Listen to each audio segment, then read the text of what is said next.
Start with like a little brief intro. Tell me who you are and where you're from. Alright. Yeah. Just give it, if I mess up, right, just give it a time. You good. So my name is DeMarcus Jefferson. I go by ShotByDemarcusTV. Born and raised in Baton Rouge, Louisiana.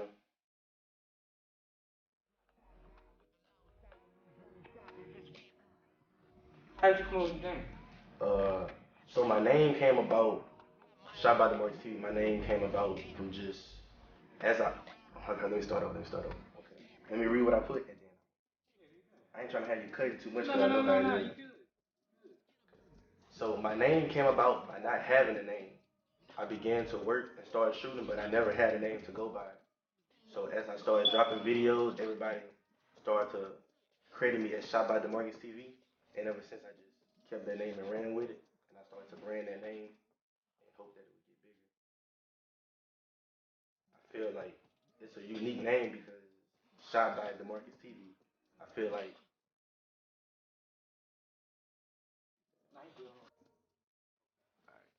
Same question. Yep. Alright, so ShotByDemarcusTV. My name came about by not having one.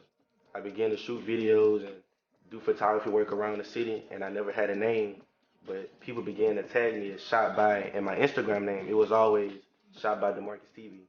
So when people started tagging me in videos and pictures, I just stuck with the name, and then I branded it and got a logo created, and it's been my name ever since.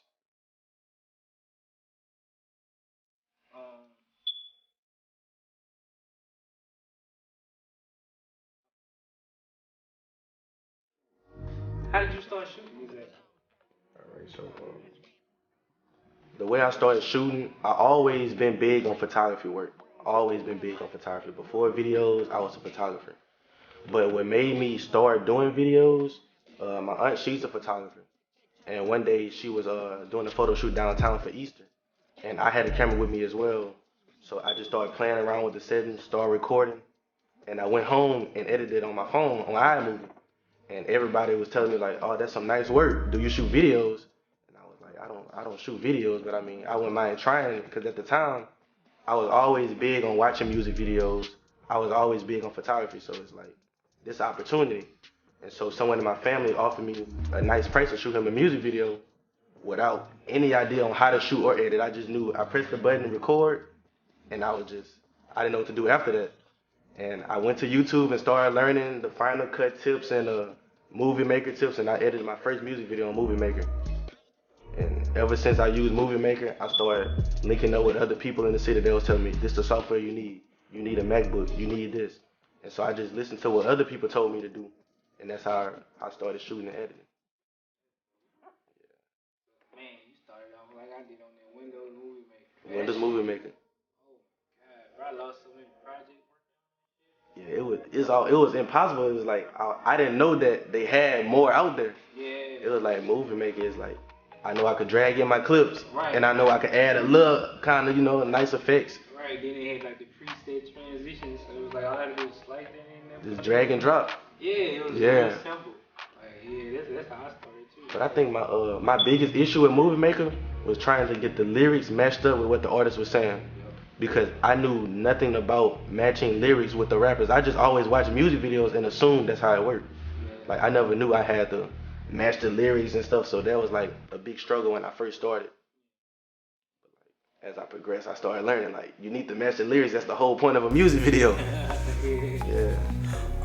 What software did you like really adapt to? Like Final Cut? Final Cut, yeah. I have always used Final Cut. I used Premiere like maybe twice. But I feel like Final Cut, it's not that it's easier, but it is what works for me. Like, I've always been big on Final Cut. I like to download the plugins. I like to mess with the plugins. Like, I've always been big on Final Cut. I do plan on moving forward from Final Cut because I know, like, professional production, sometimes you have to collaborate with other editors. You have to download different softwares, but Final Cut. Man, you'll be surprised when you get like into that bigger studio. Yeah. See, they still using Final Cut too. Yeah, like, I'm not the only one. A lot of people use Final Cut. Like a lot of I forgot the guy who created 300. He does his personal stuff on Final Cut. On Final Cut? Yeah, like a lot of that stuff, like, it just be, okay, like, they'll probably use DaVinci Resolve or The color and everything. But then, like, it come when it come break back down. Final Cut. Yeah. Use Final Cut? I love Final Cut. It's easy, man. Drag and drop, price to the file, let's get it. It's like a lot of those technical people, like a lot of people who like the Final Cut 7, like a lot of them like. Yeah, they always, yeah. I got on Final Cut when it started to update and upgrade each day. So. They got the 10. That was like a major change. Yeah. What was your first camera? My first camera was a Canon T3i. I had the stock lens and a speed light flash. That's all I had. No light, no camera strap, just the T3i with the stock lens, and I was rolling with it. That seems like everybody like start off. The T3i? Yeah, like the Rebels and stuff. Yeah, I started with a Nikon. The Nikon? The like, which one? It was the 5100. I think I'm familiar with that one. It was like the first one that they had made where you can shoot in selective color. Oh yeah, I do. I remember when it came out. Yeah. Yeah. I mean, it was way before my time, but I did my research on older cameras. That was my first one. I didn't know much about like Nikon and shit for pictures. Yeah. Canon and shit for video. I didn't know it. So I was just going off of what I wanted to do. Right. You just know you didn't want a Canon. Yeah. And at the time, Sony wasn't really popular. I honestly didn't even know like the different brands. Yeah. I just know what they did. Right. You know, you just know you wanted a Nikon. Yeah, because it was like, okay, man, let's do a selective color. I could shoot black and white and have like one color popped out. I want to do that. Like, like for the longest, that was all I was doing. Yeah, but like after I got my T3i, my aunt she always did pictures. So like sometimes she used it from me, borrowed it from me, and she was like put this 50mm on it to get a bluer background. So that's when I started learning about the depth of field. Like so, every time I got something new, I learned more.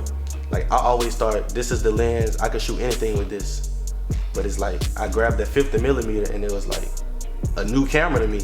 Like I was so happy, I thought I had a new camera. I know what you mean. Cause see, like man, like you ever got hold to like an 85mm yet? I have, but on my Sony, Roca 9 85 1.4. Yeah, it's killer. It makes everything. Way better. I used the 85mm in BZKKK video for Angels. I used the 85mm. I had it set up on a tripod and I had it shooting towards him, and it was like a really blurry background. But it was like I got to focus it every time it moved, so it was kind of hard to shoot it, but it was. That 85, that's like my go-to for B-roll. Really? Yeah. Like if I ever when I just want like just that. 85, pull it out, yeah. 85, that's like the go-to. The backup is 50, of course. Yeah, 50 always a backup. Yeah. That kind of answers the next question about self-taught. What was your first music video? We can go back. I can answer the self-taught question for you too, though. We can get into it. All right, let's get into it. But my first music video, or my favorite music video? Yeah. My first one? My first music video was for someone named King Corn, and it was called Real End. It was called Real End, and I shot that video near Capitol, near the Black Lives Matter sign, right there by the graffiti wall, and that was my first music video. I spent like 3 hours on set for it, not knowing like I only needed an hour or two to shoot. I was just recording everything I saw. Yeah. We got some shots in the car, we got some shots in front of the graffiti, and then in front of a house. And I just started recording, and I just went to movie making and chopped it up. Yeah. But that was my first music video, and ever since I shot that video, I just started falling in love with shooting videos. And he was telling me like, man, you could really be big with this, not knowing like I just started something that I didn't think was gonna get me here today. I was just thinking like, hey, I'm doing him a favor, he paying me, let's get it. Like, at the time, that was a lot of money. I got $300 from that video. That was a lot of money for the age of like 15 or 16. Not knowing what I'm doing, but still trusting my vision. So I really appreciate him for giving me the chance to shoot a video for him. Man, that's crazy. Yeah, it is. I didn't know anything. Like, that's Can I shoot it? Yeah. Like, let's do it. That's dope. Who would you say are some of your biggest influences? And with each person, like, tell me why. So I'm gonna start off with my mother. She's a big influence because she's the person that helped me invest into all of this. So like, without her investing into like my business, like there wouldn't be a ShotByDemarcusTV without her actually believing I could do something with it. And then another person that I really look up to is my aunt, because she started off with photography. So seeing what she's doing with it, it made me want to do what she was doing. Like I always wanted to be like my aunt. Like I always wanted to be like her in that field. Like I feel like if she can do a good job with it, like I feel like I can do a good job with it, and we could come together like it's a family business. And like I say, she gave me an opportunity by letting me borrow her camera and start practicing. So like big shout out to her for that. And another person is Mr. 19. I really look up to him a lot because he gave me my first opportunity in the film industry. Like working with Straight Up Entertainment as an intern, I gained a lot of exposure, and I was able to get a great clientele from working with him. So like I always respected him for giving me the chance, because I know it's a million videographers in the world that would like to work with him. But for him to give me the chance to start off working with him, being able to upload on his channel with the amount of subscribers that he have, and the way his work looks and the way my work looked at the time, it was like that just made me feel like I could really do it. Like somebody this big giving me a chance.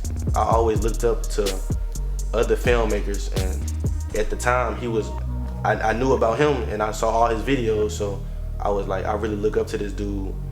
So I started going on set with him, taking pictures, and then he came to me with, hey, if you want to be an intern, let's try to make it happen. So ever since then, I just been 100% videos.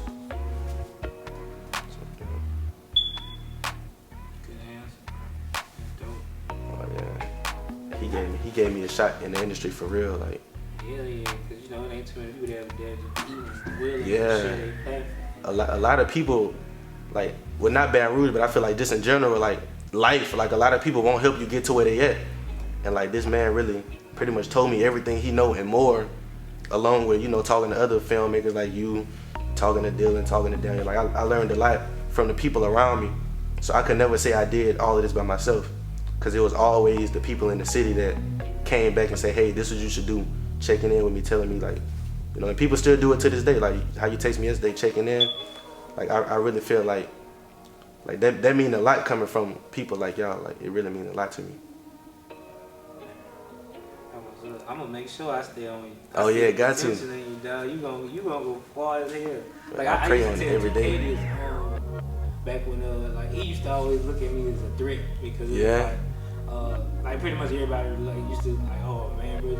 Like anybody, anytime they come on set with one of us, they'll bring one of our name up. Yeah. Like it was like this slight competition, but even though we was cool, it was still, like people always put us against each other. So I feel like a lot of people do that too. Yeah. Like a lot of people compare me to Cole Bennett. Like, you know how to shoot like Cole Bennett? Do you know how to shoot like this person, this person? I'm like, I'm DeMarcus. Like you can go to Cole Bennett, you can go to whoever you want to, but like that's what we tell them. That's what we always told them. It was like, look, you can go to this person. Yeah, like I don't mind you working with another film person, like another director. That's what you're supposed to do. Right. You're not supposed to be stuck with one person. Everybody's gonna give you a different look. Everybody gonna give you a different audience. Yeah, so it's like I never get upset if I see the artists I work with go to somebody else, because like I really recommend stuff like that. Like we could be doing this together, you know? So the city could really come together with this. That's really where we trying to get it to. Yeah. To where like it's more of a union. And not like competition. Yeah. Cause like this person got more subscribers than you. This person is like it's about the work. And it's about the knowledge. Like we all could like really gain from one another. Yeah. Cause it's stuff that me and 2K still teach one another. You know right. What I'm saying? It should always be like that. It definitely should. But see, it's like when they start to listen to that outside. Yeah, the outside gonna always make it different than what it really supposed to be. Yep. And that's what really do it. It don't even necessarily be us.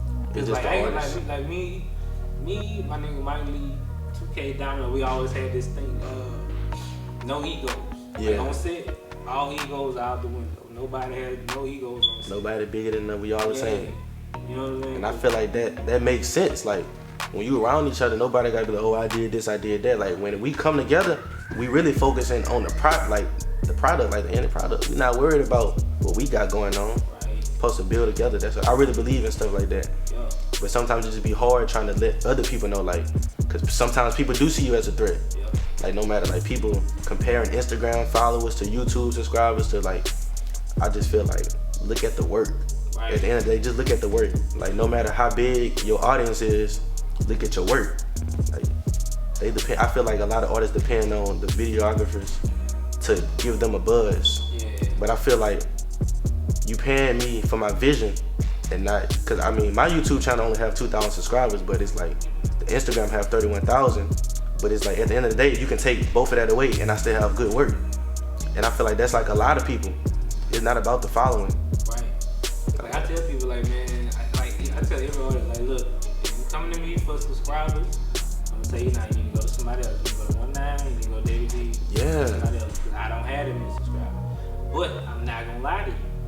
I tell them, I'm like, man, look, my channel is the channel you're gonna find out how many people really fuck with you. Right. Because I got some videos, niggas doing million views, and I got some videos, niggas 300, doing 200, yeah. Like, it just all depends on how many people you got fucking with you. Right, that's how my YouTube channel set up. I got a video with 100K, and I got a video with 100. And like, it don't mean like you bad, and it just like start networking more. Don't depend on the person shooting your video. And it's like, you try to tell them that, but it's like, oh, you this, and like, so you kind of just let them know, like, look here, man, I'm just here for the job. Understanding this. Yeah. It's like, I don't know. That's just how they think, though. I mean, it's Baton Rouge sometimes. Like, out of town, more people have an understanding of that. Yep. But since we're already on the influences thing, we can jump into the self-taught. Mm-hmm. Like, this is like the self-taught or went to school, which do you think is better? I feel like, well, I'm a college student right now for film production and multimedia, entertainment technology. But based off what I'm doing right now, I feel like being self-taught is the best way. Because it's so much stuff that the teacher's not going to teach you. It's like, they're not going to tell you how to shoot a video. Especially in this field, nobody's going to tell you how to shoot a video. If you want to learn how to shoot a video, it's best to go and meet people on set and go in the real world and see how you're supposed to do it. Like by meeting other videographers and going on set to learn. That's the best way. That's the way I learned. Like I never was able to go to YouTube and figure out, oh, this is how you shoot a video. I never could sit in class and say, this is what you do to shoot a video. This is how you get clients. I feel like in school they teach you the business side, like how to deal with clients, how to gain clients. But like the work side, no, I feel like self-taught is the best way. Yeah. And like saying that as a college student, like I'm in school for this and I'm still learning like self-taught. I have yet to learn anything about film in school. And everything I learned in school about film, I already knew. How many semesters you in right now? Well, I did a year at BRCC last year, and right now I'm doing all the semesters. So I did like a year and a half, but I'm only in 2 classes. I got an online math class and a digital literacy class, like learning about computer hardwares. Are you into those? Like learning about like the inside, the mix of. I mean, to a certain extent, like because I know that's what I have to deal with. Like if something go wrong with my computer, I need to know like what's going on. Yeah, I need to know like why my hard drive losing, like why is my hard drive corrupted. So I feel like that's an interesting class, but that's what I need to get my degree too. So it's like I might as well just stick to it and just finish it. Cause I mean I know a lot of people who is doing film that haven't went to school, and then people that go to school. But I feel like at the end of the day, that don't make or break you. Cause there's people that's making way more money than the teachers, and they got people that still, you know, trying to come up from it. So, I mean, being that I'm young, I'm 19, I feel like I can knock school out the way and still stay active in the film industry. Yeah, cause you got buku time. Yeah, so that's what I'm doing right now. But I never say like I'm gonna just drop out just because I'm doing good right now. Cause I always been thinking like a 3-year plan, like what I'm gonna be doing in 3 years. I can't really depend on the artist, so what can I do to make sure that I will be good, whether or not the artist is good or not? Like, I always want the artist, I'm always have my best interest in the artist, but at the same time, you know, you always gotta look out for your brand before the artist brand. Like, that's just the way life works. Yeah. but I wasn't gonna tell you drop out. I was gonna say like pick up some classes like business management. Yeah, just to learn different stuff. Yeah. Like financial literacy, stuff like that. Stuff that's gonna actually help you. Yeah. Cause see, like that stuff that you like, no matter what field you go in, you need to know how to run a business, and how to count your money, how to work money, how money works. You know what I'm saying? Yeah. No matter what you do, there's two things you need. I feel like everybody needs to. I honestly feel like they need to teach that in high school. Yeah, really. Like, but like, yeah, definitely do some business management, financial courses. Yeah. If you do get to that point where you selecting your classes, pick up some of them. Yeah. I just took a business class last semester, so I'm probably gonna try to get a financial class. Make sure it's business management. Business management. Like shit like business ethics. Yeah, well, you already know it. Yeah, like your ethics is pretty much gonna be whatever the fuck you want to do. Right, like, yeah. They can't teach you how to be yourself, yeah. Yeah, like so business management. Always like, cause the thing about that, like they teach you marketing, the stuff that you need, you know what I'm saying? Yeah, the stuff that's gonna be not the math equations and stuff that's not necessary for what we're doing. Like, boy, they got so many different marketing approaches, and niggas just be thinking like, oh, I'm doing this. Nah, nigga, there's a book on that. Yeah. Like a lot of people here, they use guerrilla marketing. Mm-hmm. They don't even know that that's what they doing. Yeah, they just know that they doing it. They don't know the history and the. Right, like you don't even understand that there's people who have already wrote this out and said that this is what this tactic is. So like there's already people that's looking for that already. Right. And most people, they don't even want that. Exactly. So it's just best to learn it while you can. I bet you ask somebody what an EPK is, they wouldn't even know. Yeah, they wouldn't. Like nigga wouldn't even know. Like I honestly started doing those at one point, like trying to get all these electronic press kits to send out. Yeah. Niggas like, man, I don't know what that is. I don't even need that. It's an interview. Sometimes it's not just an interview. Yeah, it's more to it than that. That's just how they think though. Yeah. Like niggas was just so closed-minded, I just stopped doing it. Yeah, I understand what y'all. So let's dive back into what is your favorite style of cinematography? Let's see if I wrote that down real quick. There's a bunch of. Yeah, I think I said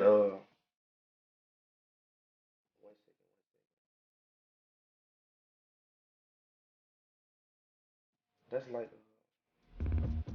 I know I wrote it down. 1 second. Like style in general. Like what? Yeah. Like how you say that everybody like try to compare you to Cole Bennett. Oh, okay. So my favorite style, cinematography style, I'm a big fan of clean cut videos. Like I'm not really big on special effects and like a lot of the masking. I just kind of like to have a nice professional clean cut video, like the type of video that you would see on BET. Like I go for more of an industry look, but as like things start to change and artists start to see different videos, I never felt like I was forced to change my style, but at one point it's like this what we want, and this the way I was gonna keep business coming and money coming in. So I was like, maybe it's time for me to add this in videos. But I will always be a big fan of clean cut videos shot the right way, because I believe in being able to shoot a video without having to use the plugins, without having to send it off to an editor to mask it off. Like I always believed in shooting it the right way, coloring it the right way, and putting it out. And like some of my favorite videos are clean cut videos, and then I have some videos with all the special effects that you would see everywhere. Yeah, clean cut. I'm always for clean cut. Very cinematic videos. That's my favorite too. Yeah. I don't like too many things. Like if the style of it, if it fit. Yeah, if it fit, I can add it, but man, there's a lot of artists that like, man, you could make my body fall off and stuff. I'm like, man, it's like that Louis knows. Yeah, like I love Louis Knows style though. Yeah, but see, I like his style. That's his style. Yeah, like every video he shoot, it got his style. Like I don't like, and then honestly, like he got that from like I feel like everybody trying to go to like what The Weeknd did. Yeah. Like when he started working with that Asian dude, I don't even know how to pronounce his name. It's like BRTHR, some shit like that. You know what I'm saying? Bar HTX. Something like that. Yeah, I know what you're talking about. Yeah, you know, like when he started doing all those crazy effects and everybody started picking up on it. Oh man, I was dead. I was like, I was just so like, damn, that's tight. I like what he's doing. Yeah, but I never really picked up. Yeah. Yeah, it was like, damn. But that's what everybody wants. Yeah, everybody love the special effects, and I'm like, I love them too. Like, but it's like, you paying me for my work, not somebody else's work. Right. Like, so let me stick to my style, so my portfolio could look consistent and not look like I'm confused about which direction I want to go in. Cause I feel like at the end of the day, it make it seem like I don't know what I'm doing. Like, you see one video with me clean cut, then the next one, like crazy effects. Like, it's good to have that and know how to do it, but at the same time, like this the style I want to shoot. Like, I want to shoot like this, so let me do my job. Right, you want to keep your brand on that. Yeah, on that style and that look.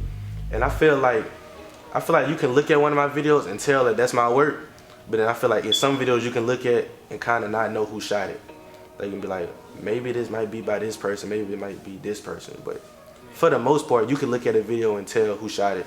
At least in Baton Rouge, I feel like you can kind of pick up on everybody's style and what they're going with. Yeah, that's one thing I do like about it here. Like, not everybody got the same style. Yeah, everybody don't shoot the same. Yeah. But out there in California, everybody's shooting special effects. Like, everybody I know out there. Like, everybody doing the masking and the outline, glowing outlines. Yep. And then now they start to do the 3D shit. Everybody want to be cloned. Oh, yeah. But good thing we on this. How do you come up with your ideas? Is it something like, is it like a collaborative effort with the artist, or is it just something you just like? Wait, it's both ways. It depends on who I'm working with. If I'm working with an artist who's already used to getting music videos shot and he's in the industry, like, we'll kind of collab based off how the song is. Like, I never shot a video and say, this is what I'm gonna do. I always need to hear the song first. Cause we can be going, the first thing I think about when I hear the song, daytime and nighttime. That's the first thing I think of. Then I'm thinking, okay, what's a nice location to shoot this? Like, what should we go for? Like, should we shoot this out of town? Should we stay in town to shoot it? That's the second thing I think about.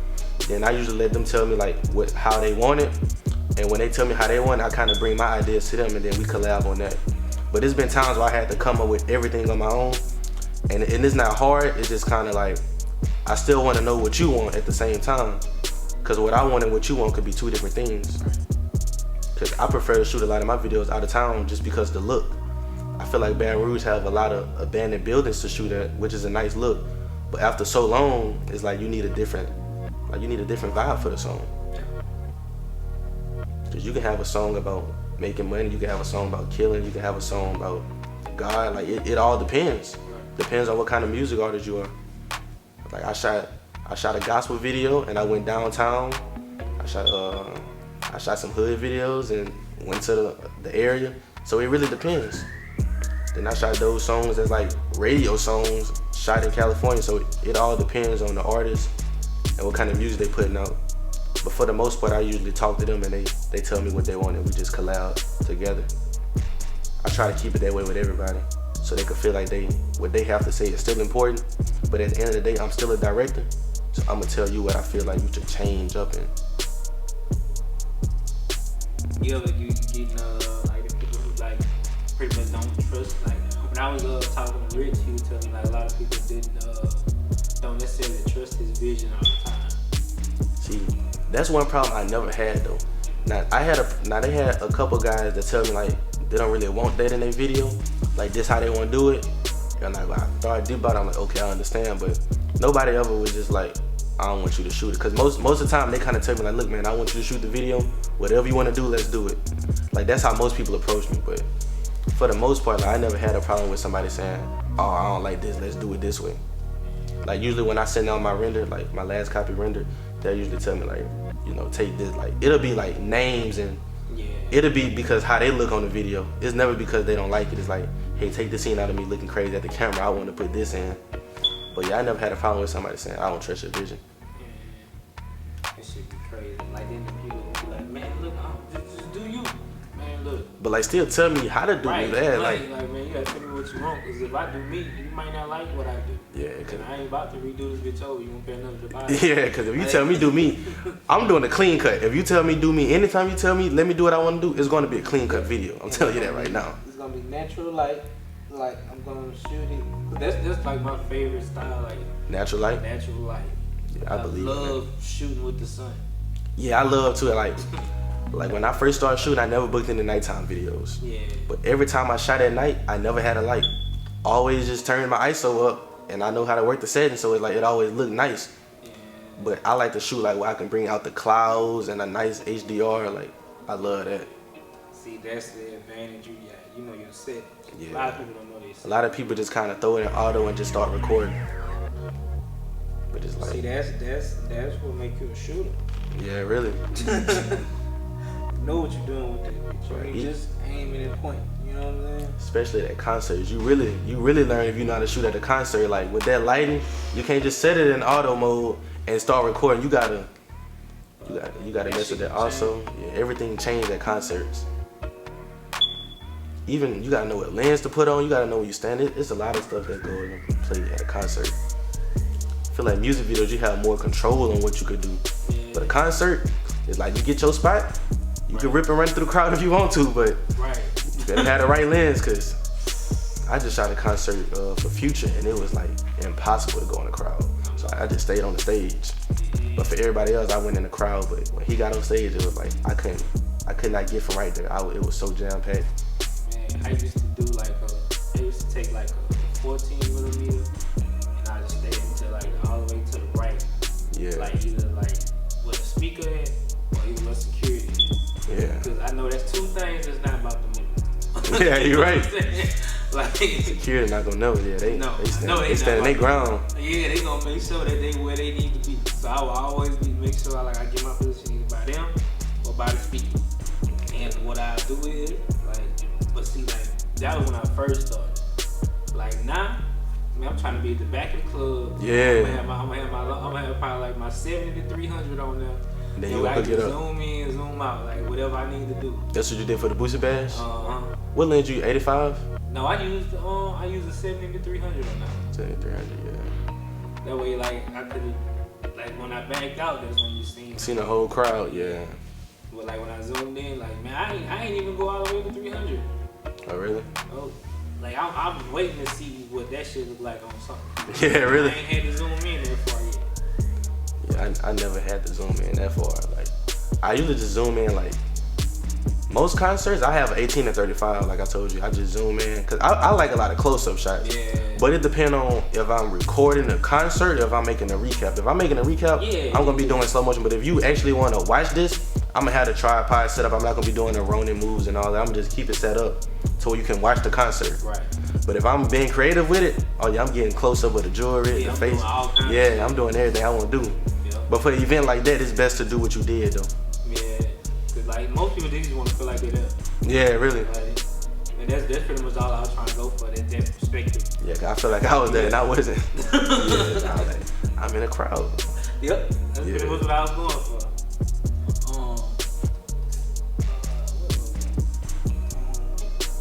Alright, what is your favorite part of creating music videos? My favorite part is meeting the artist. Like I always been big on like who I'm about to meet, cause the world, like this is a crazy world we live in.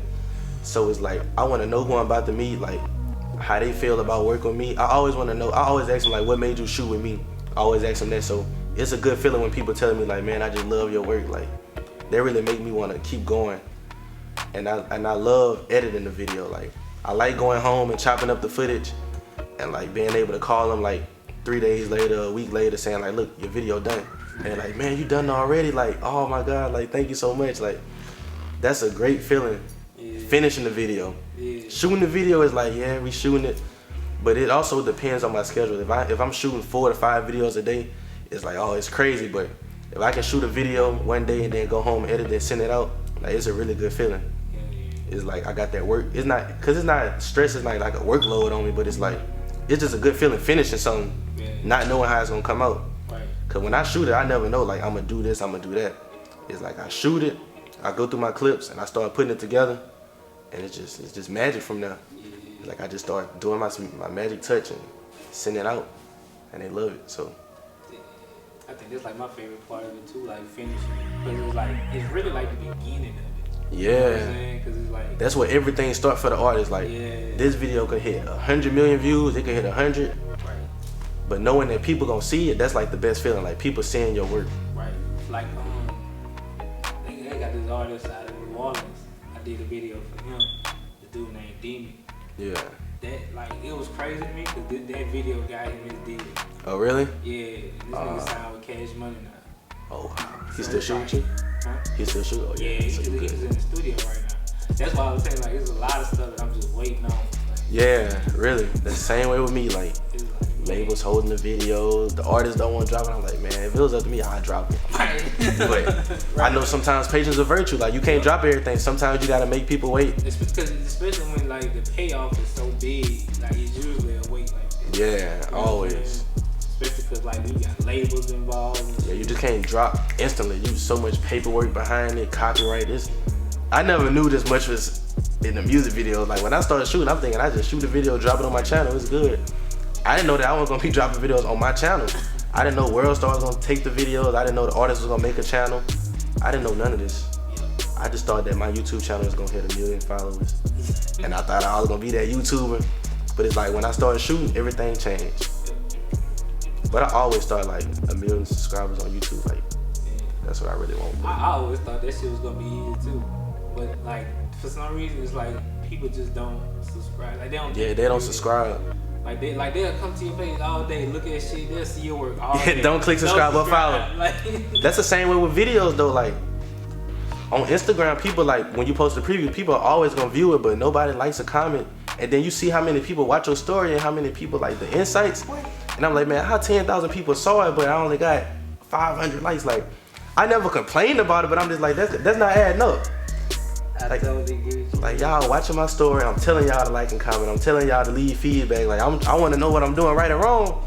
And it's like the video views, like because Instagram could let you see the insights.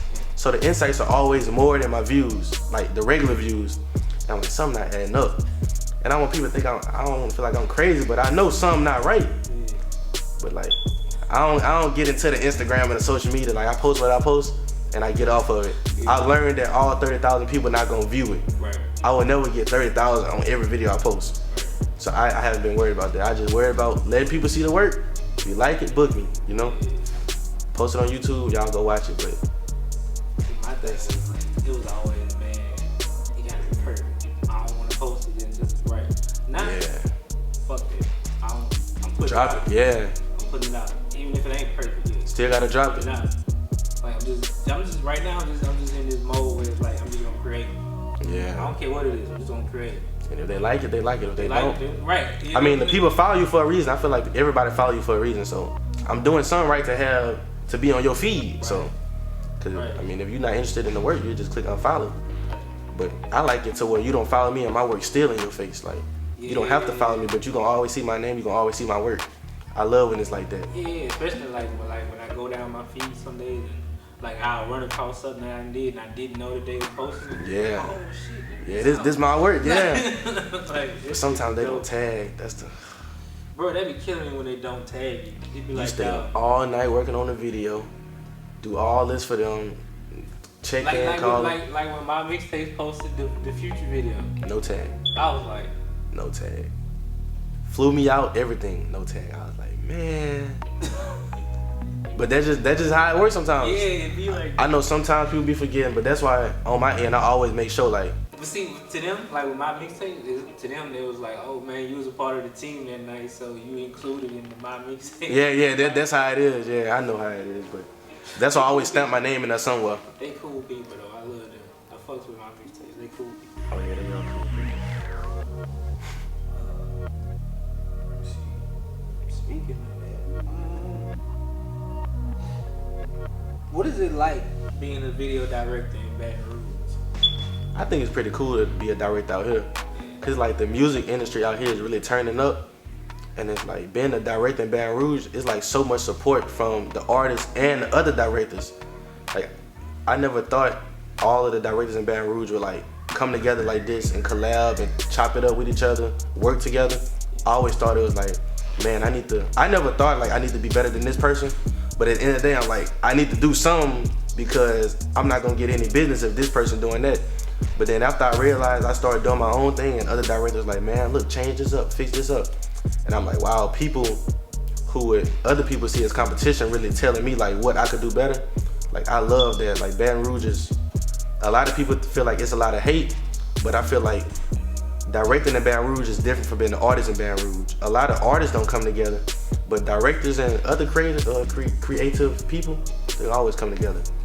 Like, I never had an issue with like nobody in the film industry. Like, everybody always come together, whether how big, like just everybody that I know of that film in Baton Rouge. Like, I've got the chance to talk to them, and they told me what I should do better and what they like and what they don't like. And I feel like out here, the directors will tell you, like, they give you good, nice, constructive criticism. Like, you can't meet a lot of people that, like, a lot of people say, yes, this good, yes, this good, yes, yes, yes. Nobody telling you, no, fix this. And that's what I learned. Like, when people start telling me, no, change this, that's when I knew that was real. Like, when you telling me I'm doing something wrong, instead of telling me everything I'm doing right, like, it's a lot of love. So it's a lot of love being a director in Baton Rouge. I like that a lot. That was like one of the things I hated. It wasn't like nobody that really asked, like, hey man, what am I doing wrong? Cause like, at the time you started shooting, yeah. Yeah, it was like the only people who was shooting was Cody Coyote. You ever heard him? Yeah, Cody Coyote films with the yeah, I know that. Him and Joe Messi. Those were the only two people that I knew that was shooting anything, period, in Baton Rouge at the time. So it was like, I didn't have a contact on Cody. Cody would give me info when I see him, but I didn't never see him. I would have to try to catch him somewhere. You know what I'm saying? Mm-hmm. Like, and Joe Mexican, man, I don't understand Joe. Like, It'd just be hard to get in contact with him? No, Joe, he don't share his info like that. Like, that's what it is. Like, I didn't learn from Joe until I worked with Joe. Yeah, like, that's usually how it is though. Yeah, like I would hit him up for like tips, he would just kind of ignore it. You know what I'm saying? But then when you see him in person, like, oh, do this, do that. No. Oh, he did? No. Oh, so you had to really go on set. Literally get on set and move some shit around for him and ask, hey, why am I doing this? Why? Okay, what this do? Yeah, it took you to do something for him in order to learn. Yep. Yeah. I mean, that's how some people work though. But see, I figured it out years later. It was like, okay, you come from that old school. Like back, like when Joe Newman was coming up, he told me, he was like, man, people wouldn't just give you information. You had to learn on your own, or that was your ass. Right, basically. Like that was pretty much the film world where it came from. But see, now everybody's like, yo, look, man. Yeah, it's like do this, buy this, and you good. Like, I guess now everybody can learn, man. Okay, you don't really necessarily have to compete. You know what I'm saying? Yeah, because it's like, at the end of the day, the artist, I feel like sometimes the artists go to who cheaper. Like, a lot of people don't really go about the work no more. And that kills me, like, man. Yeah, but see, here it's always been that. Yeah. It's always been about who had the best price. Like, oh, such and such told me that he charged this price. I'm like, well, go to such and such. Because I feel like at the end of the day, if somebody really support you and really like your work, and really want to work with you, they gonna book you regardless of whatever somebody else got going on. So I feel like that's been a big plus for me. Like, a lot of people book me because of me, and not because of what they heard or, oh, this person doing that. Like, they always been in my own lane, but I do not mind working with other filmmakers. Like, I'm always willing to work with anybody who want to work with me. And I'm the type of person to message you first before you message me. Like, I'll always, hey man, can you help me with this? Like, cause I feel like if you afraid to get help, then what you doing it for? Cause I don't know everything in the film. Like, there's some stuff I'm still learning every day. Just hearing a basic conversation. So it's like, hey, questions gonna help you. Ask questions. And definitely ask questions. Cause like, man, there's a lot of people that just sit around and don't say nothing. Yeah. Like, man, 2K did a workshop a while back. Like, it had a bunch of people that came, but like nobody really had any questions. Nobody wanted to ask because it's like they kind of intimidated to ask. Yeah, but it's like, this what you paying for, and this is like, this is what this is for. Yeah. It's a pride thing with some people, I believe. Like, they pride people. It's like, what trips me out is like everybody feel like I'm pretty sure you getting it now. Like, people like they treat you differently because they look at you differently. Yeah, they do. It really ain't shit changed. It's just the way that you look at it. Yeah, really though, because a lot of, like, I'm not gonna lie, like, sometimes I go in the mall, People like, man, let's take a picture, let's take a picture. I'm like, yo, I'm just a film director. Yeah. I just shoot for the people you listen to. I'm not, I mean, it's a good feeling. I ain't saying I'm way to the ground, but I'm just not big headed about it. Like, I'm always humble about it. Right. No matter who I meet, like, I'm never bragging about what I do. But when it's time to conversate, I'm gonna tell you what I do. But I'm not walking around saying, hey, this is me, this is me. Right. I'd rather you come talk to me and I'll talk to you. Right. And I'll talk to you before you talk to me. Like, honestly, I'm not big on nobody knowing who I am. Like, I'd rather you know my work before you know my face. Yeah, and that's how I work in the film. Like, everybody gonna always recognize your work. I just started branding my face, but I wouldn't even say branding my face. I just been posting more pictures of myself on Instagram. Cause I feel like I'm trying to be unknown. Yeah, but people still know. Like, when they book you, like, oh, this you. Yeah. Like, I never saw Twan face before, but I always see his videos. I ain't never seen his face for years.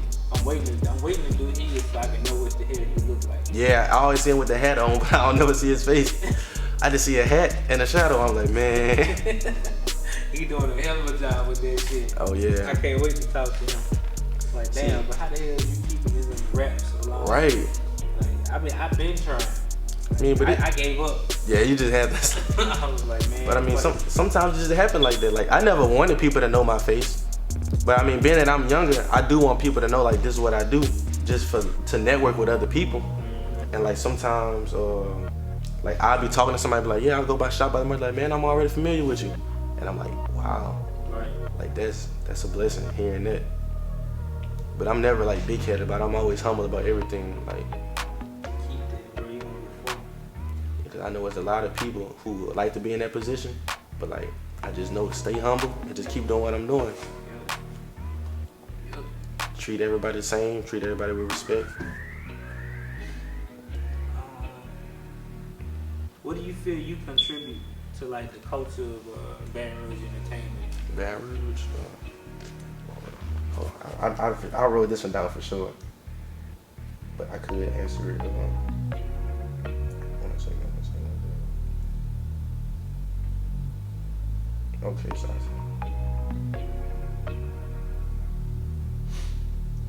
So,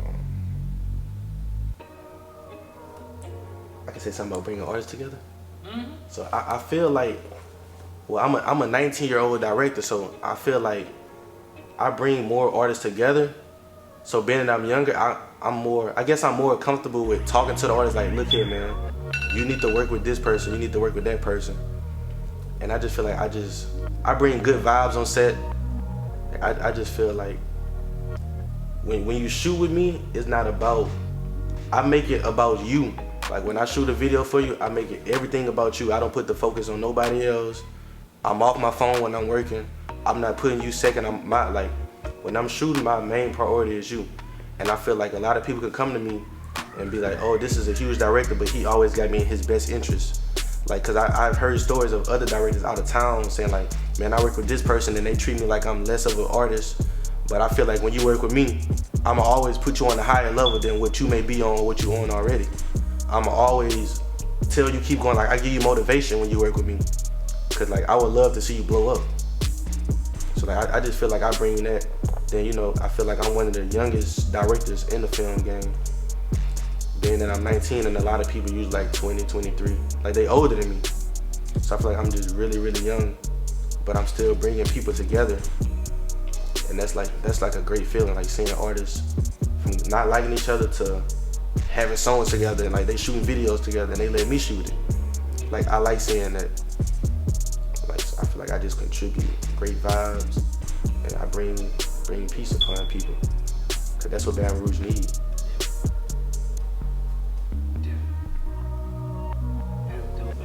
Oh yeah.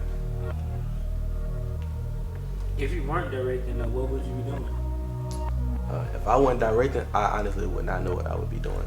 Because it's like, I've been directing like my whole life, really. I never had a regular job. I never had, like, I was always a student and a director. Like, there was no, this is what I want to do. Like, I always knew I wanted to be a director. But before directing, I always wanted to go into sports medicine. But when I realized like I wasn't a big fan of sports, it's like, what can I do different to still like be somebody? And I never was big on a lot of attention. I just wanted to do what I love and get paid for it. So when I picked up the camera, I was like, okay, I'm taking off and I'm running with it. But that was where I would be. But I'm just glad that I don't have to worry about that because I'm here. I'm here right now, so it's like, I'm just thankful that I'm here and not wondering like, what can I be doing? Like confused with what I want to be. Like I feel like I know my purpose, and that's always a good feeling. So, but some of the favorite people I like to work with, the main artist I've been doing most of my work with is Sherwood Marty. So I love working with him because like when we come together, it's always like magic. Like we always work together, so it's magic. But it's I could name a million artists, but some of my favorite artists, I love working with YouTubers. Like Nick and King, Funny Mike. I love working with YouTube because that brings in a kid audience, and that's different from the artist. Like I like to bring in different audience to my pages, and I feel like working with YouTubers, I get that kid audience, and I can kind of start changing up what I do a little bit. That makes sense. And I really love working with. I'm trying to put this in a way where it don't backfire. No, you still make it sense. Okay. So another person who I've been working with for a while, She Money, she's always been like really supportive. Like sometimes you have those artists who's gonna work with you and leave you alone after, but like she always calls me and check in on me, make sure I'm good. She checks in on the family, and she's always booking videos every other weekend. So I love artists who, I'm not saying build the relationship, but at the same time still look out for me the way I look out for them. And she's been one of those artists to always make sure that if you good, I'm good. If you're not good, what do I need to do to make sure that you're good? Another artist is CMO Marcelo. He's always been that type of artist to always, hey man, whenever you want to shoot, let's shoot. He's always paid the price. He always respected my price. He never asked for anything from me. And like we always work. Like he's all about work, and I love artists who likes to work. Another artist, Jay Lewis, when he first started, he was like, hey man, I know you doing the film, like if you need some help, like I got a channel, this many subscribers, like I can help you. He pretty much showed me what he could bring to the table and what I'd be getting out of it. And I started working with him, I started to see my clientele go up more. He started to personally tell people to book with me. So I like working with people like that, where I show you some love and you make sure I get love in return. So that's another artist, and that's another artist right there. And I could, okay. And I could sit here and name a list of artists, cause like I say, everybody I work with, I love working with them. I never had a problem with any of the artists I work with, but those just are the 3 people who I work with the most and who shows that constant love and support. But I feel like every artist I work with, like they my favorite artists, cause when I work with you, we locked in. Like once we start working, there's no like we stop working. Like we shooting at least 2 a month. Like I'm gonna make sure that we stay consistent. So I love everybody I work with. So I wouldn't be able to just limit out certain people. But if I just had to tell you certain people, that'll be the people I pick. But I feel like everybody I work with is all love. Give me your top 5 music videos that you did. Oh, I can do that. So my favorite video, well, I can put me like number 1. All right. So Sherwood Marty and Jay Lewis, Liddy. That's one of my favorite videos. It's a clean cut video. What I love most about the video, my B-roll of the models in the video, like the way it was shot, it was like an industry video. It was one of those videos where it's like you got the rappers, you got the models, you got the fast cars and the money. That's a rapper's image. And so I was able to bring that image to life in Baton Rouge, like right by Cortana Mall. They had cars outside doing the 360 burnouts, and like that video was really fun. It's like the whole city came out to support Jay Lewis, Wop, Carlos, Sean Thing, everybody. Like all the Baton Rouge artists showed up to the video shoot. So it was a great feeling just seeing everybody support these 2 artists as they shoot their music video. And like what I love about it the most is the color correction. Like I didn't throw a LUT on it, like I colored this video from scratch. And like I love this video. Like when I show people my work, this is one of the first videos that I show them. And then I got another plus about the video. It's uploaded on WorldStar, so like a great amount of people saw the video. So I was just glad that this type of video was on a nice platform and everybody saw it. I love that. I love that video. Yeah, that video dope. I love that video. That was when y'all had the challenges in. Yeah, the Hellcat, the challenges. Yeah, y'all had the models in there. Yeah, that video was fun. It was real dope. Oh yeah. You need another? Yeah, I need a couple more. All right. At least like 4 more. Okay, I got you. I got a video. What's up? New video. So I got this video called Nightfall about Wolf. That's his artist name, man. What I love about this video, we shot this video at nighttime downtown in Port Allen. But what I love about the video is the vibe of the song. Like we went for a Purge look. So if you look at the video, it's like he got the Purge mask on. Everybody around him have the mask on. They dressed up in suits hanging out the windows and the cars. It was like, I love everything about that video. Let me read what I put about it too. What shocked me about this video is I was only using my Sony with a kit lens. So it's like, I feel like with this type of video, if you see it, this is the video that proves anything can be possible if you just use what you have. Cause with this video, I had a crane stabilizer and a kit lens and a 50mm lens. So it was like, I had no lights, but the lighting came out perfect for a nighttime video. I had fog in the background without renting out a fog machine. It was an amazing video. We I didn't mean to cut it right there, my bad. But okay. But I love the cinematography of the video. If you just look at it, like it appears as a movie to me. And I love when my videos look like a movie. And the location was amazing. And working with the artist, he was real serious about his videos. Wolf, that's one thing about Wolf. He was always like, look, this is how we're gonna do the video. He always came up with a treatment. He was ahead of time with the plan. So this video was like a film director's dream, like where you just show up and everything is ready.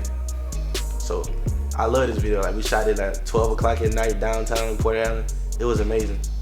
I feel like that's a video, like if you know about ShotByDemarcusTV, that's that video that you should know, like, yeah, that's what started him off. And, tell you another video. So I got them on. It could be in the video, right?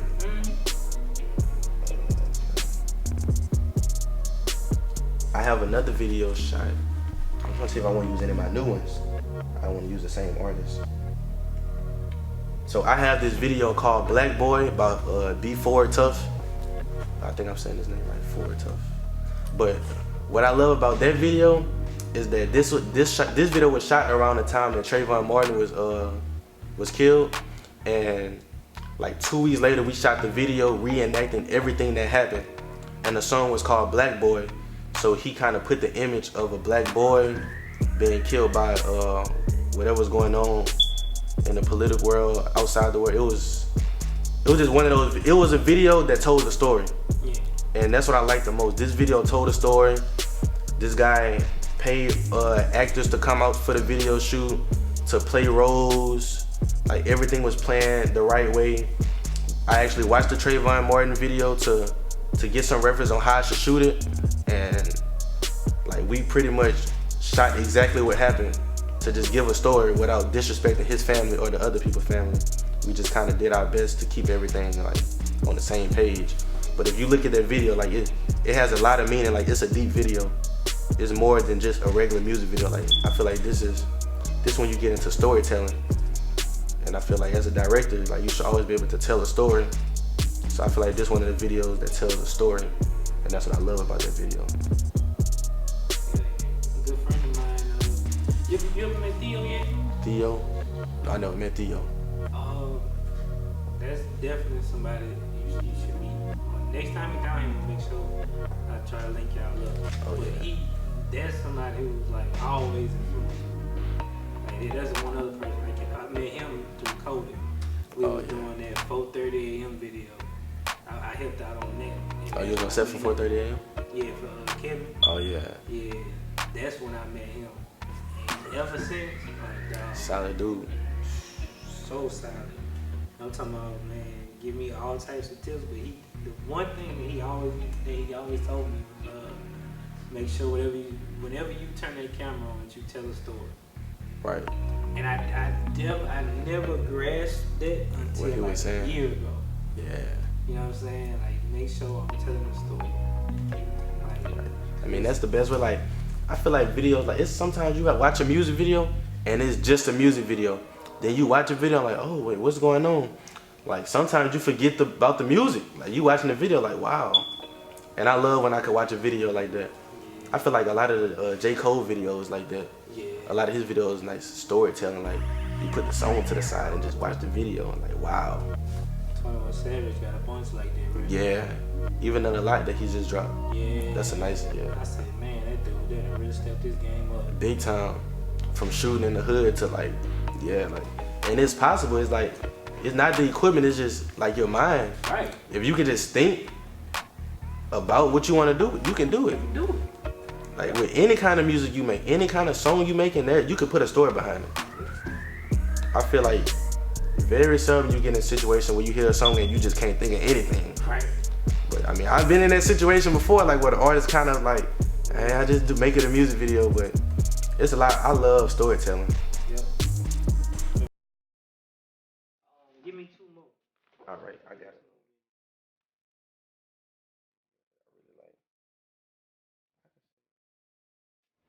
I can go to my YouTube real quick. I'm thinking about saying that the Fredo Bang story to tell. I like that video. Hey man, these are your favorites. You know what I'm saying? It's just I shot so many videos I like. Yeah. But I'm gonna go ahead and say, alright, ready? So another favorite video I shot, this was recent. Fredo Bang story to tell. I feel like the song title and what we shot would go hand in hand. Like, he has a story to tell. We shot the video in front of the porch with all the kids hanging out. So it's like, you see the kid Fredo, then you see the new Fredo. It's like, you see his past in the video. And it's like, even though it was a 2-location video, I feel like it has like what I like about it the most, everybody was in tune. Everybody wore the same color. Everybody had red on. All the kids had the bandana. Like, everybody was dressed appropriate for the video. And another thing I like about it, I love the song Story to Tell by Fredo. And it's one of those videos where it's like, it's another clean cut video, but he has a story to tell in the video. Like, I feel like you would have to watch the video to understand what I'm saying when I'm saying story to tell with the video. But he's a solid artist I like working with too. But what I love most about the video is the color correction and the Ronin movement. Like, the video was smooth the entire time. Like, it's very pleasing to the eye as you watch it. And that's like a goal.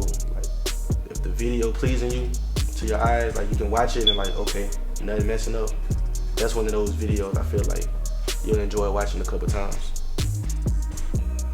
A lot of you like that, like they real just smooth. Real smooth. And I'm real big on smooth videos. Like, I'm cool with the handheld, don't get me wrong, but it's like, I love when I can just move that Ronin and it's like smooth. Like, I love that. Just glide like a drone, it's like so smooth.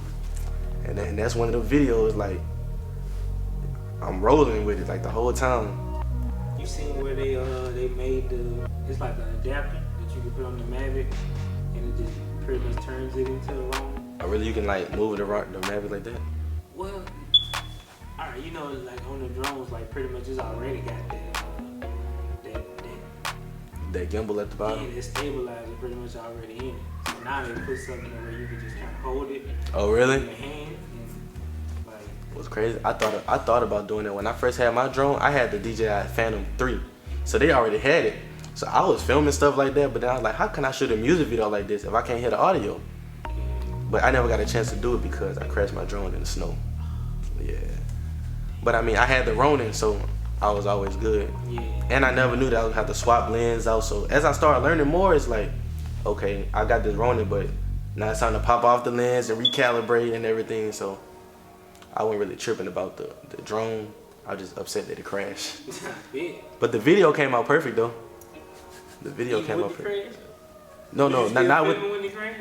It was still from when it crashed, but I got everything I needed before it crashed. So it was perfect. Just for an Instagram clip. Not even on YouTube, just an Instagram clip in the snow. Man, I'm tired of it. I'll be the Instagram the clip of when it crashed. Are you crashing it? Yeah.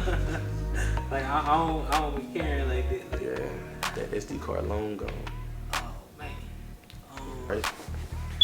So another video I love is the J. Lewis Here I Go video. That video is we shot that in Scotlandville by the fences and by the across the tracks. What I like most about that video, like the storyline behind it. Like, as you can tell, I'm real big on stories. But it was like in a song, I got him like, he was saying about how rappers talk over the internet. So I got like a close up of him on live, like the dude talking, saying what he gotta say. But it's like, as all that's happening, they got a car pulling up, and all of a sudden they just hop out the car and start shooting at him. And I feel like it's very violent, but it's like, it's action packed. It's an action packed music video. And we brought out the fake blood, we brought out prop weapons, everything was props. So like, I felt like I was a real director shooting that video, being able to draw the blood on the kid and getting different angles, shooting this by myself without everything that I have right now. It's like, I shot this video, and like the way it came out was more than what I even imagined. I never thought a video like that would come out this good with what I have. I thought I needed way more than I thought I needed a more professional setup, if that makes sense. I only had the stock lens, the stabilizer, and the 50mm. So that's like, I love that video. And even the song, like I like the song. And like the craziest thing about the video, like J. Lewis was like playing with fire the whole time. He had a stick with a wrap. He wrapped a shirt over the stick, and he just set it on fire, and then he was just doing a performance scene with it. So I think that brought some laughter to the video. But most of all, it was a violent video. But if you hear the song, it matches up with what was going on. So yeah, I kind of had to take that route. But I love that video, and he's a solid artist.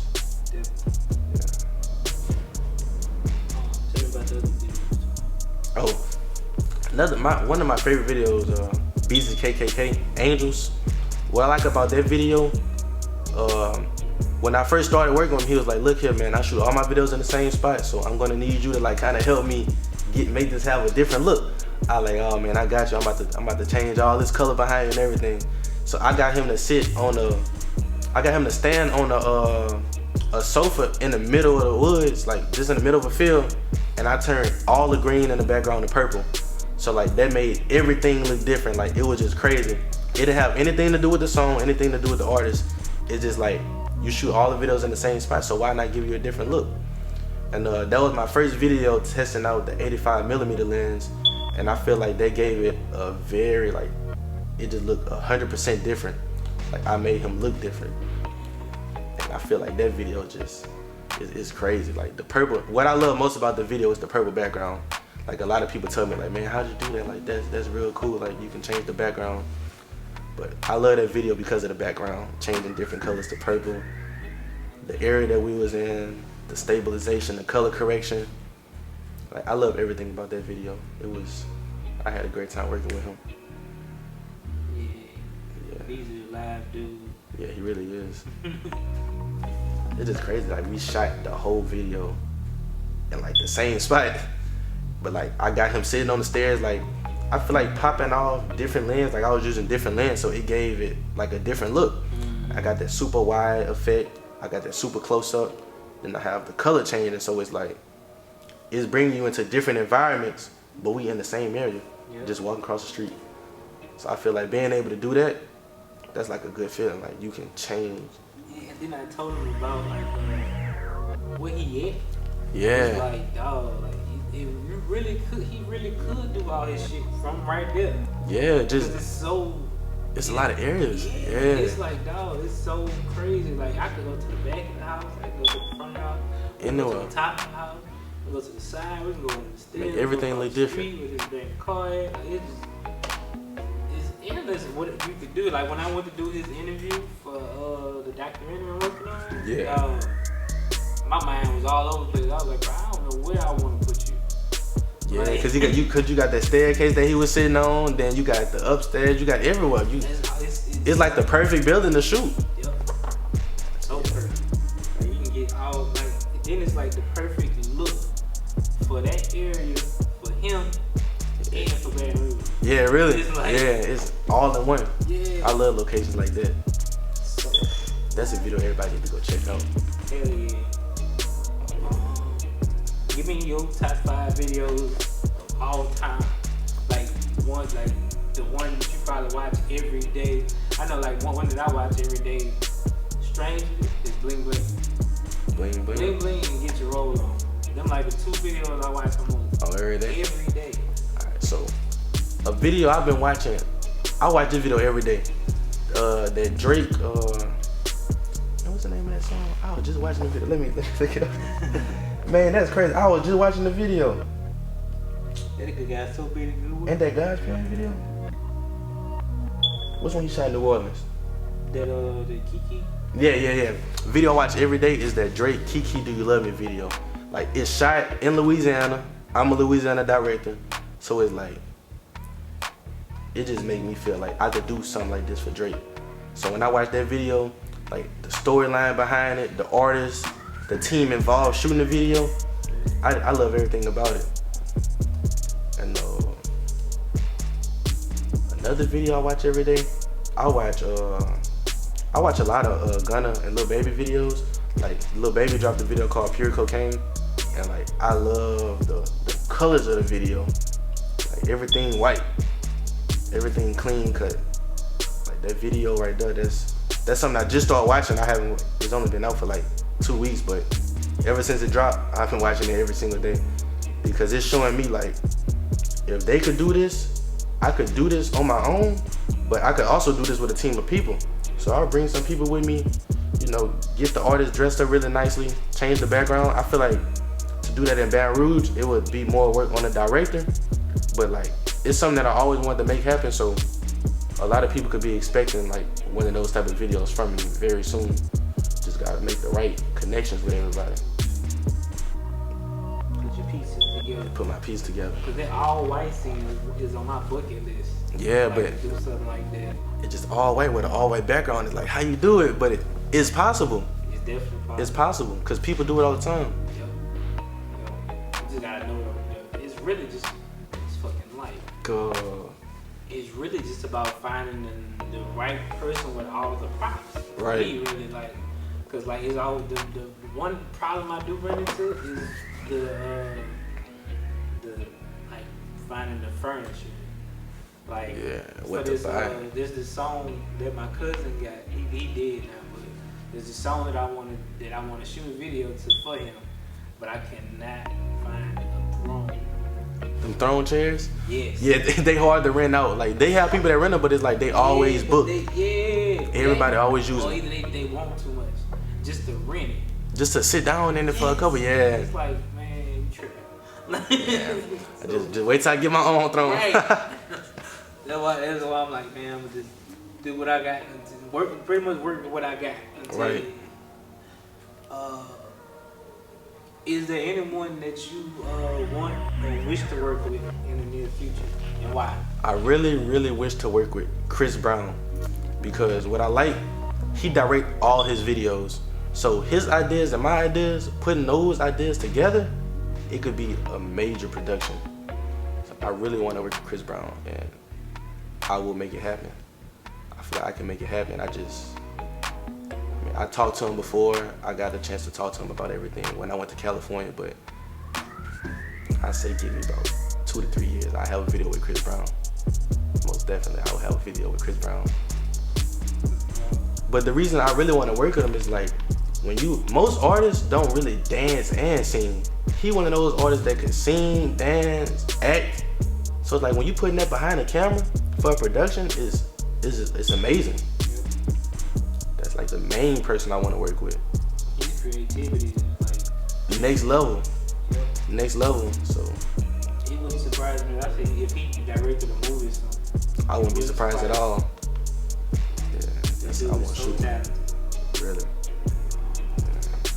Anyone else? I I don't really have certain people. That's really one person I want to work with. But let me see.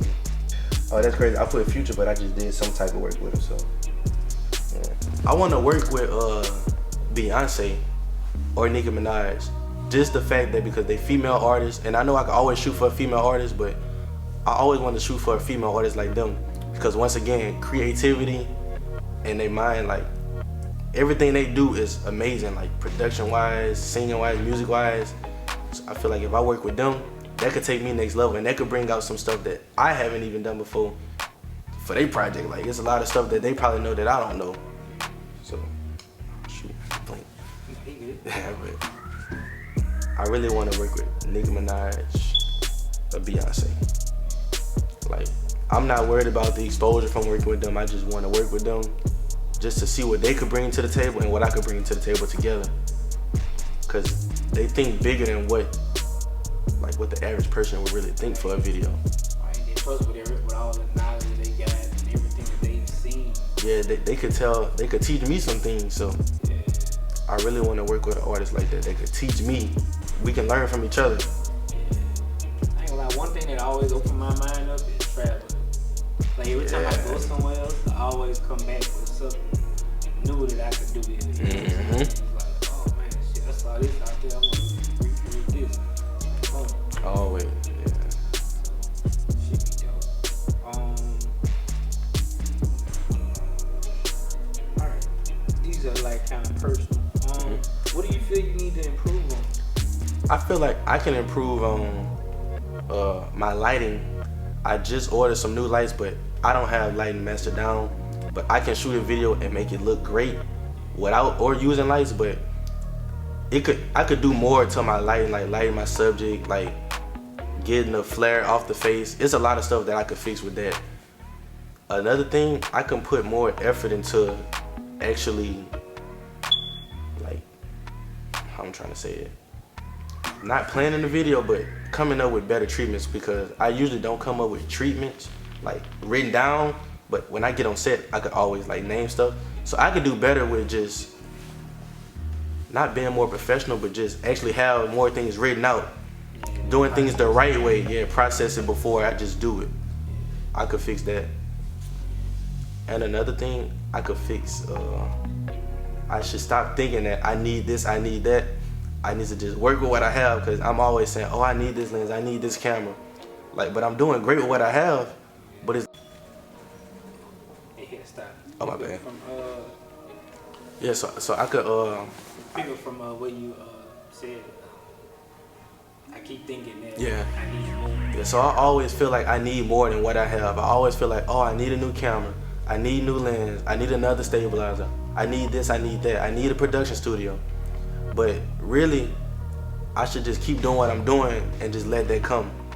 Like, so I could be a little more patient. Like, I'm never in a rush for anything, but when it comes down to equipment, like, I need that. Like, I need it ASAP. But I've been toning down on that and seeing the prices for all the new stuff. It's like, yeah, I'm not gonna do that. Let me use what I have for right now, and then when the budget hits, then we can think about getting new stuff. But I feel like I can make do with what I have right now. See, man, I know it's all the time I'm looking at like, man, it's always something new about. Yeah, always. They about to drop another Sony. I know. Man, I had just saved up enough to get the 1DX Mark II. Yeah. They about to drop a Mark III. So they gotta save up, stack up some more. I'm not even about to get it right now. I'm gonna just wait and see, because I was about to get the Canon EOS R. Yeah. That's the mirrorless one that they came out with. I was about to get that one. Right when I was about to order that bitch, I started seeing all the defects. I'm like, oh, it doesn't have the way, it got the dual pixel sensor, but it doesn't do it's either it doesn't do 120 or it doesn't shoot 4K slow-mo at all. It's one or the other. Yeah. But once I like that's really my only thing right now. I want something that's 4K, but I want something that does me 120 slow. Yeah. So it's like I cannot find. You can't find a camera that can do that. But sometimes the iPhone does.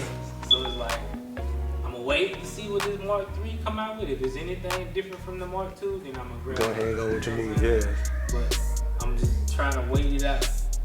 But I'm not. If I get away from Canon, I'm going to probably like a Black Magic or something. Yeah, Black Magic, them hard. And they come with it. Like they really, so small, I feel like too. they overrated, but they do what they designed to do. Right. You know what I'm saying? But I don't feel like I need a rig because I understand all of the other shit. And where we at, like Baton Rouge, not really a place where you could really need a red, cause like the budgets, man. Yeah, like I'm not gonna make it right back. Yeah. And that's like another reason why I'm not trying to just dive off into New equipment. Yeah. I'm just working with what I got. And mostly like I'm just doing like exactly what you're trying to do, like learn more about my life. Cause I know, like right now I know like how to set up like 2 points, 3 points, whatever. Yeah. But it's knowing when. Yeah, when and when not to, yeah. Yeah, like, cause you know your light, it creates the feel, really. You know right. what I'm saying? So, like, if I was to lower these lights and like hit you from like up above, it's gonna make it look weird as fuck. Yeah. Especially for this interview. But if I was doing that for something that had that type of feel to it, then it'll work. look Yeah. good, you know what I'm saying? So you just gotta just know when and when not to use it. Right. And that's my issue. Like sometimes I'm like I don't want to use a light, but I don't like to crank up my ISO. But being that I have a Sony, I feel like that's a nice low light camera. Yeah, it is. So a lot of the stuff I get away with shooting at nighttime and still looking like crispy clean, just because like it's just the camera. Yep. But sometimes you can bring out the light and make it look better. But I always been like natural light style. Yep. That's what I'm learning right now. How to use the light. Yeah. But are you working on any personal projects right now? No, not at the moment. But I've been I want to do a short film, but I've been in the process of talking to people about it and getting like people to write scripts and everything. But I really never had the time to just sit down and like this is what I want to do. But I'm just loaded with projects right now, so I don't really have the time to really think about stuff like that. But eventually, I'm thinking about creating a short film or doing something different. Especially like with this shit, you'll get so booked up. Yeah, you don't really have the time to like, man, write this down. Like you gotta have a lot of free time, and and I feel like I want to master a lot of stuff down before I start to do short films. Like it's a lot of stuff I need to learn before I do a short film. You think so? I mean, I feel like that, but I mean, maybe once I do it, I'm not gonna think that. Yeah, I wanna say just do it. Yeah, just do it. Cause like I didn't know as much as I know now about like interviews and documentaries until I just started doing it. Yeah. Like the more I did, the more I picked up. Okay, this is stuff I'm gonna run into. This is what I need to get. Okay, I need to. Like I learned that the audio was way more important than the video. Way more important. Yeah. Like it was like okay, I can't have bad audio because nobody's gonna watch it. Right. So you gotta have a nice video so people. Yeah. So all that play hand in hand. Yep. Yep. And then the funny thing about it is like you really can shoot a movie with all the stuff that you just have around you now. You just gotta know how to do it, yeah. Because like people don't even care about how it looks no more. How it Like, sounds. it's more about is it gonna entertain me? Is it gonna keep my attention? That's all they want to do. And people attention span so short. Man, They got them short attention spans. I blame Snapchat, man. Yeah. Like the video previews, people never watch the video because the Instagram previews. Yeah, oh my god, that shit be killing me. I be like, man, I'm not. I be like most of the time I tell the artist just post it. I'm not posting. I usually post it when it's out. I say out now, but I never say. I learned to never say coming soon anymore, cause like when I say coming soon, they're like, oh, we saw it already. Yeah. Then it affect the views, and then people are like, oh, I already saw it on Instagram. Then Instagram TV let you upload the whole thing, so it's like people don't really. And then like I'm only like for Instagram TV, I'm only doing stuff that I know I can't get paid for. Right. Like that shit. It's Instagram crazy. really need to make a way for us to get paid for our content. They really should. Like, but then everybody start buying followers and buying views, so it is like it's gonna stop everything. Because I honestly feel like it's not fair. Instagram is getting all this like all these views, ads and shit are getting paid off of stuff that we create, and we not getting a dime. Not a penny. What are some of your goals? Well, one of my goals is to eventually, and just in life, I want to be able to host a film workshop. So the people that actually looks up to my work, I want them to see like this how you do it. Like I want to kind of give back and show them what I can do. Another goal of mine is to, like I said, to work with one of those industry artists, just to see what I could come up with them, what kind of work I can come up with. But most of all, I really want to shoot a short film movie kind of deal. Like I always wanted to be on set of a movie and have some type of work dealing with a movie, like a real movie, like a production team, like a company. I always wanted to be on set for a movie, so I feel like I can make it happen. But I would like to be like the DP, like camera operator, really anything dealing with a movie. I want to be a part of it. Sad part about it though, bro, out here, they don't really trust us. Yeah, they don't. Like they don't really want us like touching their equipment. Like they'll hire us to come like set up lights or like rig stuff around. But they ain't letting us touch their camera. Move cars and shit, but they won't hire us for like DP. Nah, not out here. That's why I really just want us to do it. Like they'll just go out of town. That's how I feel. Out of town. They're like, oh, you from Baton Rouge? Like then it's crazy. Like I've been hearing some stuff about like prejudice on set and shit like that. Yeah, I ain't with that. Like you say, no egos. Like that's Hollywood though. Yeah. But see, we ain't dealing with that. We still independent. Yeah, but when you run across genuine people, like I've been on set with Fool with the Camera, like Lil Baby and Gunna people, and like he came off like as a great person. Like he was like, man, I'm gonna interview him too. Me and him just wait till we cross paths. Oh yeah, he real dope. Like a lot of them niggas out there. And then the crazy thing about a lot of people supported me with this shit from other places. That's always out of town. They always gonna show you more love. Cause when I found out you was doing it, I was like, man, this is amazing for you to be interviewing people like that's putting other people on. Like, cause we really don't get any credit. Nope. Like sometimes we don't get tagged on Instagram. You know who really made me do this? Who? Say G. Yeah, cause he put on for the rappers, but I feel like sometimes he put the wrong stuff about him though. That and he don't respect what we do. Like I caught up with him at South by Southwest last year, and I talked to him just for a brief second. And I was telling him, I was like, man, how come you don't never tag the videographer like when you post like the content? He's like, man, nobody give a fuck about who, you know what I'm saying? Yeah, they just care about the artist. I was like, man, bro, but you could help. Like he could help. Like I was like, you really could help people. Like man, it's like they're talented videographers who all they missing is that one tag, yeah. Like just like man, fuck them. Like that's how you feel. How you feel about people who create like the stuff that you posted, my nigga? Right. Like no, like you pretty much building off of the stuff that we making. Right, cause without us, you wouldn't be posting it. Cause I have so many Say Cheese videos out. And that just from that little talk with him, I was like, man, it's time to help. Yeah, time to put on. We need our own. I was like, man. Then I was like, man, what am I talking about? I can do this myself. I'm like, fuck this. Right. I'm just gonna do it. That's a great decision. Like when I got excited when you told me about it, I was like, finally, like somebody putting a light on us. Yeah, cause we need it, bro. Cause we can't. I mean, it's like we can't do this ourselves. And now that you're doing it, everybody's gonna be like, oh, okay, so this what he doing. Then boom, you gonna blow up with it. I know you will. That ain't even the aim. I'm trying to blow everybody else up. Yeah, you trying to help everybody else up. Just trying to. But then people gonna start hitting you up, man. Can you interview me? Can you interview me? Yep. Man, people did start hitting me. I'm like, bro, I'm not. This is for like shooters only. Like this ain't for like if you bake cakes and stuff. Right. Like I was like, I just told the people, I was like, man, he go to Domino's. He doing those type of interviews. Right. Like what I'm doing is strictly for us. Like I'm not doing no interviews for the rappers.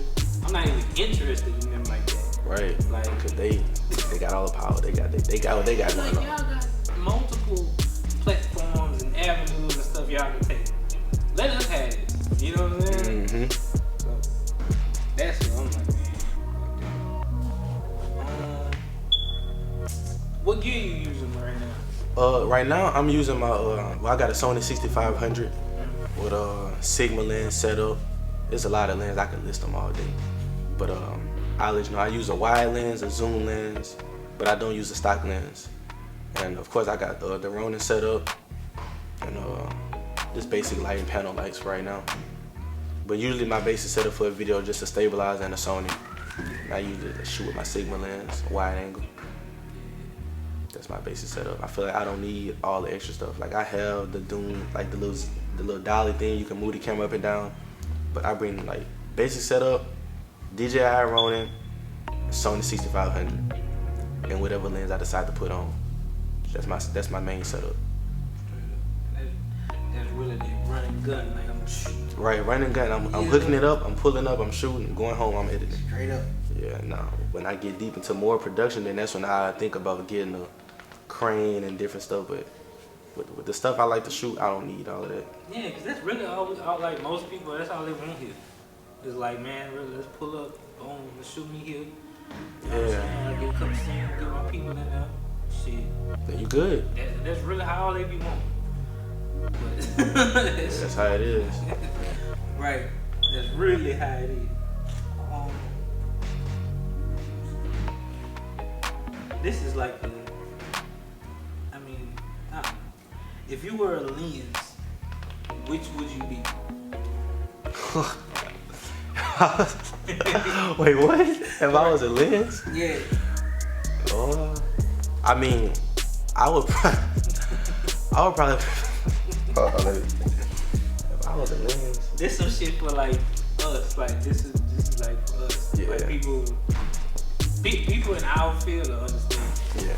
If I was a lens, I would be like an 18 to 35. Cause I feel like I could see everything. I could still focus on what I need to focus on. Like I got that vision. Okay, I'm always on point with everything that's going on. But when it's time to focus on what I need to focus on, I could zoom in and see what I need to do. But I feel like I would not be a wide lens because that's like I see everything going on. I'm just got that one vision. So I feel like I could be a zoom lens, 18 to 35 to be specific. I don't go too deep into nothing, but I don't like. It's not my business. I won't get too deep in it, but I still want to get a nice look at it. And I feel like 18 to 35, that's just like that's me. Yeah. I can see everything. Zoom in, zoom out. Simple like that. Straight up. And see people who do this, they gonna understand. They gonna understand, yeah. Other people be like, what? What? Like, what? Like, you a lens. Craziest story that happened while working. To be honest, I never had like a crazy story yet. But I could say like when I'm shooting at a concert, like the security guards, they always saying, oh, you can't get through. I'm like, listen here, I'm here because I'm booked, I'm getting paid. Just let me do my job. I wouldn't be here just for the fun of it, trust me. So I just have a crazy story. I always have a problem with the security guard at shows. Like what you doing? I'm like, I'm here to work. And they make my job so hard when they tell me I can't go here, I can't get to the artist. Like, I know the artist. This is who I work with. Let me go to him. I'm trying to get y'all right. So like that's a major problem. Like it's just crazy because it happens at every concert. Every concert I've worked, I always had a problem with security. And they always end up telling me, oh, I'm sorry, I never knew that was you. Didn't know that you was the official. It's just crazy. That's my craziest story ever. Security, like, man, I know y'all do y'all job, but calm down. Right. It's just a camera going through my bag and all that. Like, come on, you wasting time. Hey, look, it got to the point now, like, here, I don't have no problem. Well, yeah, out of town, it's hard. People know it's in town, like. Oh my God, man, bro. I was in Mississippi. Oh my God, I was there with leveling out. Still had a problem. I'm talking about, man, I had to run back to the car to get out one little battery for my damn life. It was hell. Just to get back in. It was impossible?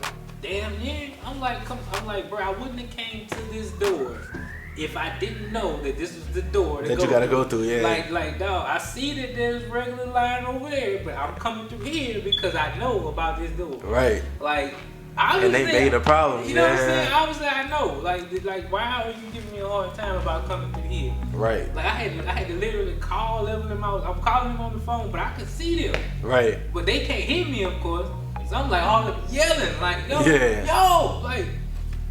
Then this girl finally tapped him on the shoulder, like, cool over there by the door, he didn't get in. Like, thank you. Yeah, somebody. Security be tripping. Security tripping. Like, come on, like, you just searched me before I came in. Right, you went through my bag, you took everything from me, like, just let me in. Face? Yeah.